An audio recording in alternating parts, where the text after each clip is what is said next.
was 2008 and Elon Musk's world was falling apart. How did you get through that period of crisis? Yeah. Can we just break for a second? Sure, yeah, of course. Yeah. 2008 was brutal. 2008 we had the third consecutive failure of the Falcon rocket for SpaceX.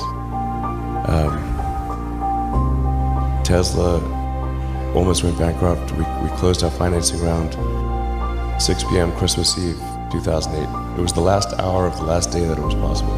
We would have gone bankrupt 2 days after Christmas otherwise. And I got divorced. That was like rough. He had poured every dollar from his PayPal fortune into keeping them alive, and now he had nothing left to give except one final shot. Just barely able to scrape together enough parts and money to do the fourth launch. If that fourth launch had failed, we would have been dead. With the media circling like vultures, ready to declare him a washed-up entrepreneur who had gotten lucky once and lost it all, Musk could have given in to the fear. He could have walked away, salvaging what was left of his reputation, but he didn't. The result? SpaceX succeeded, Tesla thrived, and his legacy was cemented as one of the boldest innovators of our time. You see, fear of failure doesn't just threaten our dreams. It tries to define who we are. But you might be wondering, how can I turn paralyzing fear into productive fuel? That's exactly what I shared with my clients that allowed them to get these specific results.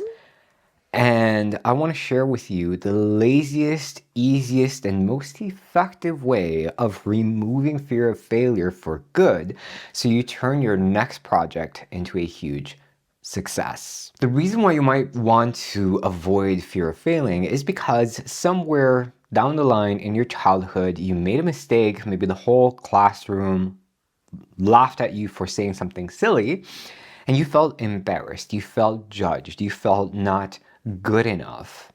And in a sense, you're trying to avoid that pain of feeling awkward, feeling ostracized by playing it safe.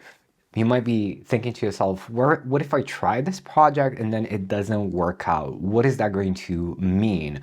What are other people going to say or think about me? But here's the reality, the hard truth. Take out a sheet of paper right now and think of a few events in the past where you completely failed. And what happened immediately after?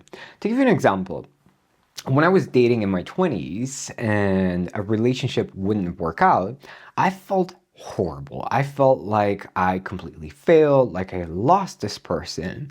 But what would inevitably happen would be that the next relationship would be so much better than the previous one, and so on and so forth.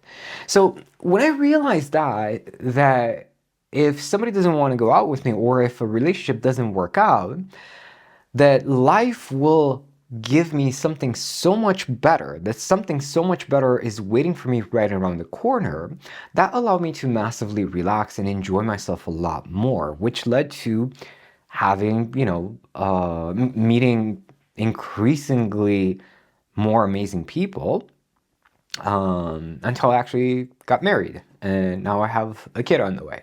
So the point is, you have a very, very important decision to make about life. You have to decide whether life loves you and supports you, or if life is against you.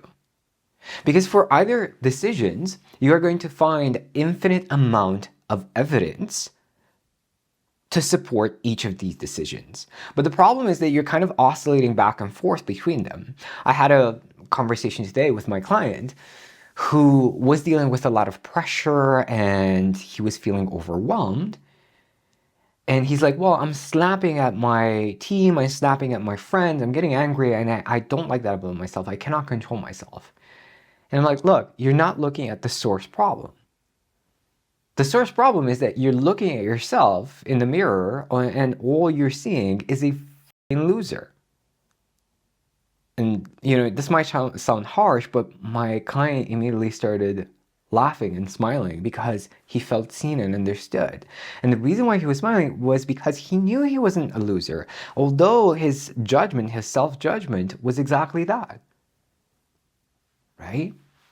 So that's the exact conversation I've had with him. You have to decide whether life loves you, because if life loves you and the thing that you're working on right now doesn't work out, and considering that life loves you, the universe loves you and wants you to win, wants you to get everything you want and more, it means that that thing didn't work out because there's something even better for you right around the corner. Remember the dating example I gave you? That's exactly life. Remember when you really failed at something? And then a week later, a month later, 3 months later, something much better happened, a new opportunity that you never would have considered would be possible. It happened because that previous thing failed. Because if it hadn't, you wouldn't get that new opportunity. So, if every single failure, quote unquote, opens the door to something better, would you want to avoid failing? Or would you want to do more of it? Right? Of course, the classic beaten to death of, okay, you fail, you learn, and of course you want to fail more because you learn. But that's just kind of like surface level explanation. Of course, you learn something from it. But the fact is that the reason why that thing didn't work out is because life, the universe, has something so much better in store for you, right? It's kind of like you want to get a new couch and you're like, oh my God, I love this couch so much. I love it so much, right? I want this specific couch.